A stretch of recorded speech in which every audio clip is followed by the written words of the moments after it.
Hey Aries, welcome to the Cosmic Jackal Tarot. I am your host. Thank you for tuning in and welcome to your full moon of Sagittarius reading. Well. We are doing a lot nowadays, aren't we? Oh my god. So many planets in retrograde going direct.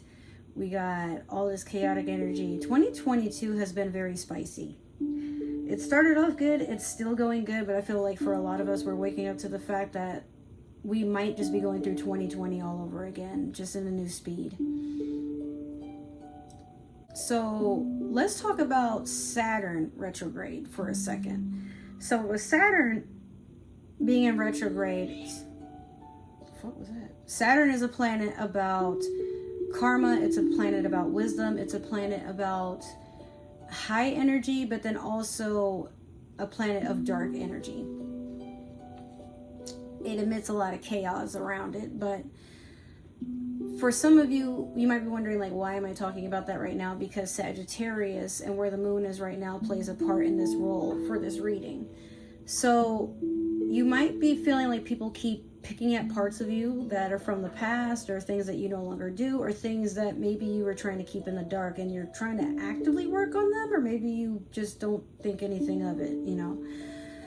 So for Sagittarius, they're a sign that does not give a shit. They really don't. They don't care about what makes them a good person, what makes them a bad person. They're all about just making sure that they are authentic each and every time that you see them. It's just who they are.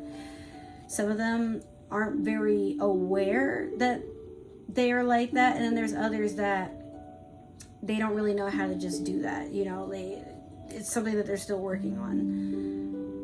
And they are a sign about a lot of good wisdom. You know, they are very lucky and they like a lot of chaos. They don't really care what makes sense, what doesn't make sense. So long as it's something that aligns with them, they're all for it. So they can be very masterful manifestors, yes. And they know how to make energy work in their favor. They gamble on that. So if you happen to have a Sagittarius around you or Sagittarius placements, this is also going to be relevant, and you might want to check the Sagittarius reading. That's going to be up in a few, if it's not already up, that is. So that being said, there's a lot of Saturn, and this full moon are all about karma and what you're meant to get back, or what you have earned, for those of you who probably don't really know of any consequences you might be facing. But for some of you, maybe you're not facing consequences. Maybe you're facing opportunities to grow and expand. Take it as it will.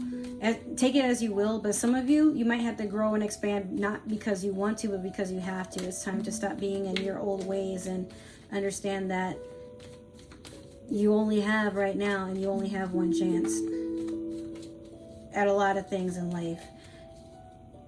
It's all about timing. Some of you are trying to do something in divine timing, but it's either you're rushing or you're trying to avoid it. I don't know. It's something you got to think about for you, Aries. All right.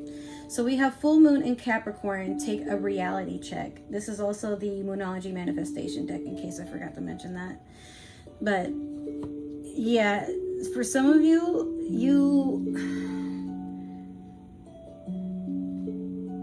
you've been running too long with the idea that everything in this simulation we call life is all about your perception, like you're the only main character.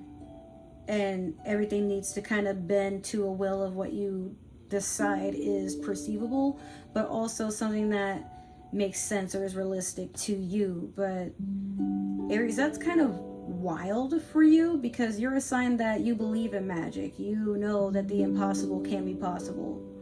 So I feel like you're dealing with people that are very shallow. They don't like to go outside of the norm. They don't like to do things that don't make sense, for fear that it will come back and bite them. Or maybe there's just ways that, like, they don't like to be thought of. They don't, certain parts of people they don't like for others to see. Like, maybe they're a fun, happy, and silly person when they're around you, but then in the public eye, like, they kind of shun you a little bit, or they tell you to tone it down when just a few minutes ago they were acting just as silly. So it's like, why do people project themselves as this serious person that, you know, doesn't draw attention and, you know, it's boring. They're just boring, okay?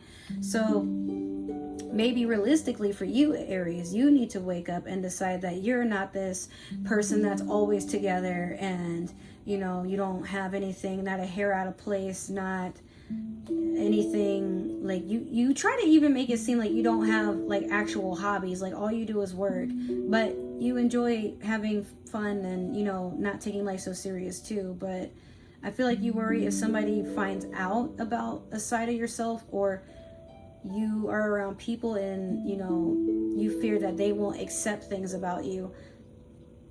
All I'm hearing when I say that to you is, if this isn't working and it makes you feel isolated or shunned in some sort of way, then maybe your people are right around the corner. You're meant to let go of this so you can get that. So as soon as you catch that something doesn't feel very pleasant, it's time to look for something that you do like. Even if it's not within that person, that situation, or that experience, sometimes it's just literally about what you see in it. But you got to make sure that you're not forcing yourself to see it. Just, it's right there. You don't have to put in all this effort. Last, we're going to do the Super Attractor deck. For those of you who aren't familiar with how my moon readings work, it's going to be shorter than most of the other readings that I do, because it's only relevant until the new moon. So it's a shorter reading to look after compared to like if I do your seasonal readings, and soon I'll be doing your 6-month mark reading. So, you know, then all the planets in retrograde, that's another reading too. But until the next new moon, this is how long it's going to be relevant. But then again, it could be timeless. You're just going to see it when you feel like you're meant to look at it. It calls out to you or something. All right, so when I introduce joy to a situation, I change the vibrational frequency of what's happening around me. Some of you are aware you can have bad days, but then as you're going through a bad day, you try to look for something that makes it good. Like maybe you had a very stressful day at work. Everything that could have gone wrong did go wrong. You showed up late. You know, you showed up wearing the wrong pair of shoes. Your shirt is on backwards. You didn't get a chance to eat. Traffic was real bad. You almost got in 3 accidents. You got tears running down your eyes. You haven't even had coffee yet. You know, you got a lot of things on your mind. You didn't get enough sleep. And, you know, you're stressed about bills. How are you going to make rent? And, you know, your manager's probably going to cuss you out because you're late again. But you live far and gas is ridiculous. And, you know, you're living paycheck to paycheck, as are we all. But now you're really living paycheck to paycheck. And you're wondering if there's a way out. But then you see maybe, like, suddenly you just, like, walk down the street trying to just get a peace of mind and take a deep breath and just enjoy what's around you, and then you catch $50 on the floor. It doesn't belong to nobody. It's just sitting in an envelope, and it hits you right in your foot, and you're like, oh. And you look around, there's nobody around, so the universe just sent it to you. It doesn't matter how you got it, just that, oh, $50. That was pretty cool. And then you walk down the street and, you know, you run into people giving out ice cream and donuts, and it's free. They just want to bring smiles on people's faces. But you probably wouldn't have noticed or experienced these things if you stayed trying to go through stress or stayed in a loop of, oh God, life sucks, because you're not looking for opportunity. So if you're not looking for it, it's not going to present itself to you. That's just how simple energy in life is. Not saying you're always going to have good days once you master this way of thinking, but some days it's just, we have our limits. And some days they're going to be negative no matter what you do. But you're always in control of how you react to it. So if you know a day is going to probably be bad, then don't expect anything to be, don't have expectations on how to make it better. Just allow it to be better. Like as soon as the storm is over, what do? We dry off and we look for the rainbow. Maybe we find a pot of gold. That's all I'm saying. So just make sure, Aquarius, that you're putting energy into being a happy person, or being a person that's at least content with the fact that they can turn their day around or their life around if they really want to. All right, Aries. I did say Aries, right? Not Aquarius? I hope so. All right. Yeah, I'm doing Aries' reading. Sorry. That is your reading. You got this. Don't even worry about it.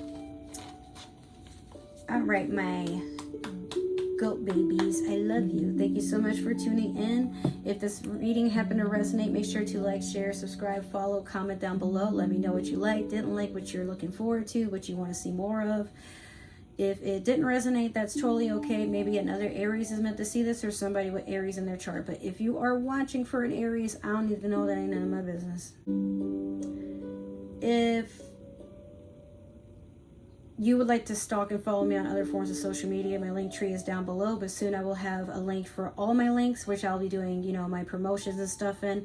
That way I don't have to do long intros and outros. You can just check the description and you will see that, you know, I have something new there. Other than that, I just want to take a moment to say thank you guys for all your love and support towards this channel.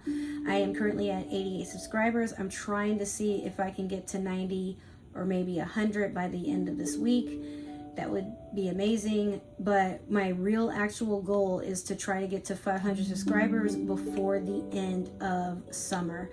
Reason why is because I'm trying to unlock the community tab so we can be more interactive and we can be innovative and make this into an actual community. I really want this to be something that I put a lot of full-time energy into, and I'm getting that much closer. I even left my real job because I didn't have enough time for this channel. I'm not saying that it was a smart thing to do. I'm not saying that. All I'm saying is that's how important you guys are to me. I will figure out the income, but I'm already seeing that it's going to go somewhere far, and I'm just gonna see it to its way up until it carries me in return. So I just want to say I love you guys. Thank you so much for the support, and it means the world to me that I get to wake up and look forward to this being another stream of income I can kind of, you know, use to support me and my dog, because hopefully one day I can buy some land and a nice house and we just live out our days, and I just make time for you guys. And I know to a lot of people 88 subscribers might not be a lot, but to me it's like being in a room of 88 or so people, and every time I present something they are loyal to come around and just, you know, hear what I have to say. I couldn't ask for better. All right, I love you guys. Take care, and I will see you in the next reading. Bye.